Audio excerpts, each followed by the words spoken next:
दोस्तों, आप सभी कोई भी कॉम्पिटिटिव एग्ज़ाम के लिए अगर ग्रामर सीख रहे हैं तो आज की वीडियो आपको टेंस के लिए काफ़ी हेल्पफुल होगी। जी हाँ, सबसे पहले तो आपने अगर गवर्नमेंट स्कूल से आप लोग स्टडी किए हुए हैं तो आपने सुना होगा कि जिन वाक्यों के अंत में ता, ते, ती इत्यादि आता है वो प्रेजेंट टेंस होता है और यही होते हैं। जब आप कहते हैं कि मैं ये काम करता हूँ या मैं आम खाता हूँ या मैं चाय पीता हूँ या वह चाय पीता है, तो उस तरीके से जो आप रूल्स होता है वहाँ पर जैसे रूल्स क्या होते हैं, सब्जेक्ट वर्ब की फर्स्ट फॉर्म प्लस एस या ई एस।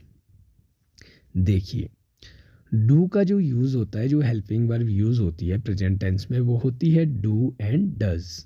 देखिए, डू का इस्तेमाल होता है आई वी यू दे के साथ और प्लूरल नाउन के साथ। उसी तरह डज का जो यूज़ होता है वो होता है आपका ही शी इट और सिंगुलर नाउन के साथ।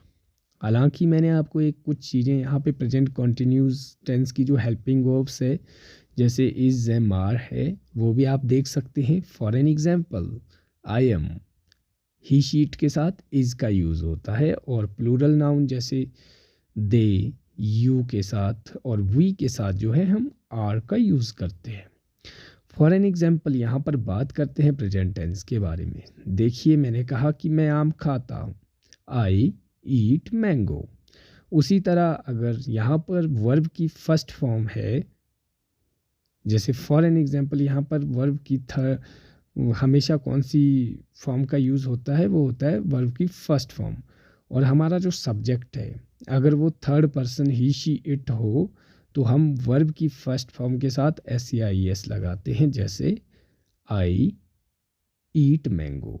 यहाँ पर ईट के साथ एस या ई एस नहीं लगा क्योंकि ये हमारा जो सब्जेक्ट है वो थर्ड पर्सन नहीं है। अगर यहाँ पे आप कहते कि वह आम खाती है या आम खाता है तो ही ईट्स मैंगो या शी ईट्स मैंगो। उसी तरह Ram eats mango, Ram takes tea, Shyam takes tea, he takes tea, she takes tea. तो ये जो है एक सिंपल सा रूल रहता है। जब आप नेगेटिव की बात करते हैं, जब आप कहते हैं कि मैं आम नहीं खाता हूँ, I do not eat mango, वह आम नहीं खाती है। She does not eat mango, she does not take tea, he does not take tea. इस तरीके के जो सेंटेंसेस होते हैं वो नेगेटिव में यूज़ होते हैं। अब होपफुली कि आपको ये चीज़ समझ आई होगी और इसको हम जब इंटेरोगेटिव में जाते हैं तो हम पहले स्थान पर ले आते हैं।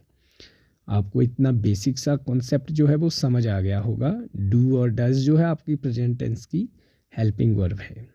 और बात करते हैं पास्ट टेंस की।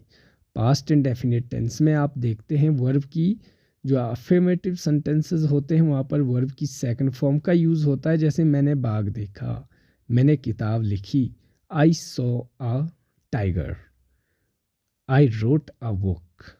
अब डिड का यूज़ होता है आपके नेगेटिव में, जैसे मैंने बाघ नहीं देखा, I did not see a tiger. लेकिन याद रखना, जब आप नेगेटिव में जाते हैं तो वर्ब की फर्स्ट फॉर्म का यूज़ होता है और अफर्मेटिव में यहाँ पे वर्ब की सेकंड फॉर्म का यूज़ होता है। Same as it is rule यहाँ पे फॉलो होता है। मैंने चाय नहीं पी, I did not take tea, मैंने चाय पी, आई टुक टी। समझ रहे हैं बात को। फ्यूचर टेंस में देखिए, आई और वी के साथ ट्रेडिशनल ग्रामर में शैल का यूज़ होता है, बाकियों के साथ विल का यूज़ होता है।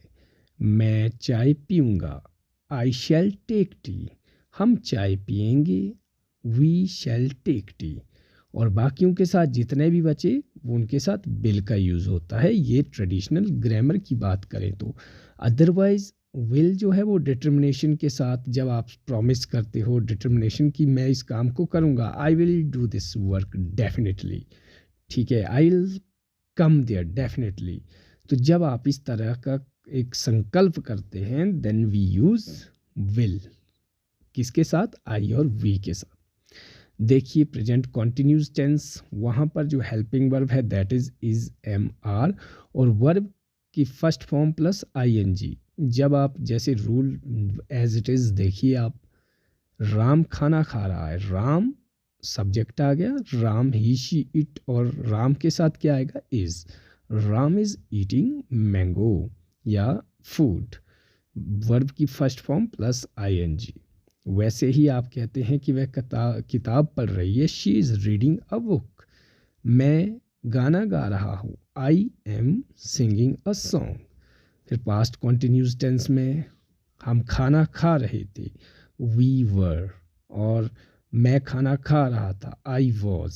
बस सेम एज इट इज़ जैसा आप प्रेजेंट कॉन्टिन्यूस टेंस में थे। आपकी एक फटाफट प्रिपरेशन के लिए ये काफ़ी आपको हेल्पफुल रहेगा।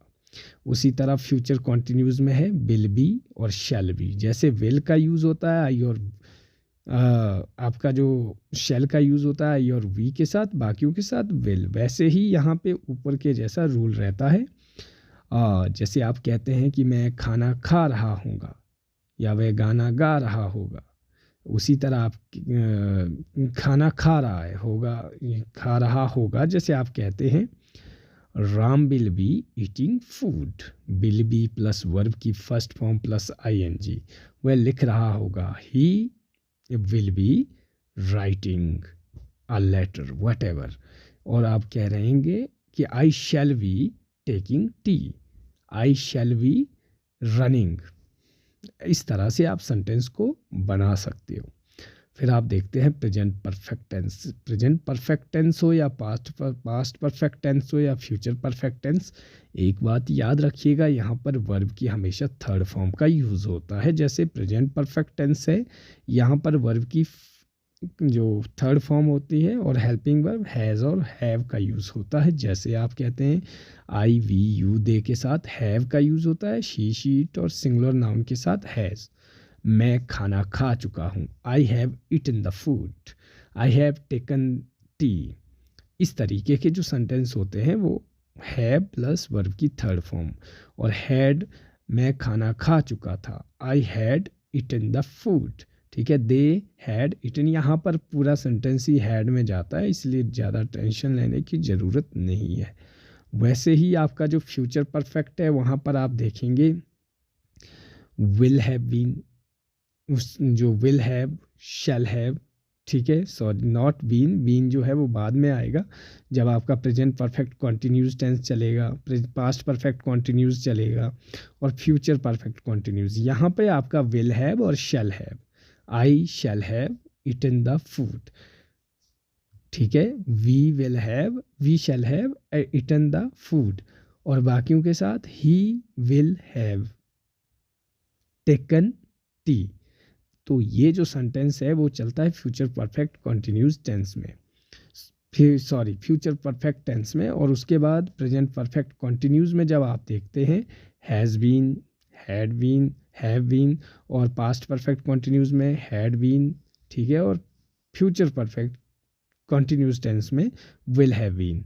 और आप इसका रूल देखिएगा, जैसे हैड बीन वर्ब की first form plus ING plus since and for plus time, जो आप देखेंगे जैसे I have been working here since morning, ठीक है, I have been teaching in the school for 2 years।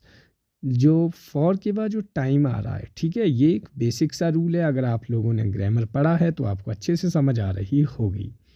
Period of time के लिए और जो पॉइंट ऑफ टाइम के लिए आप जानते हैं, जब पॉइंट ऑफ टाइम की बात करते हैं तो सिंस का यूज़ होता है, और पीरियड ऑफ टाइम के लिए फॉर का यूज़ होता है। जैसे जहाँ पर टाइम से आपको पता चल रहा है कि ये काम इतने समय से हो रहा है तो वहाँ पे फॉर का यूज़ होता है, और जहाँ पे आपको कोई टाइम का आइडिया नहीं हो, एक पॉइंट ऑफ टाइम का आइडिया हो, वहाँ पर हम सिंस का यूज़ करते हैं। ये बेसिक सा आपके लिए एक मैं कॉन्सेप्ट बता रहा हूँ। और उसी तरह आप देखिए फ्यूचर परफेक्ट कॉन्टिन्यूस टेंस, जैसे विल हैव बीन, ठीक है, शैल हैव बीन, उसी तरह हैड बीन पास्ट परफेक्ट में। तो ये तो दोस्तों मेरी तरफ से आपके लिए एक बेसिक सा आइडिया था, होपफुली कि आपको काफ़ी हेल्पफुल होगा। अगर वीडियो अच्छी लगी हो तो चैनल को सब्सक्राइब ना करना भूलें। बाकी आप लोगों का समय शुभ रहे। जय हिंद, जय भारत।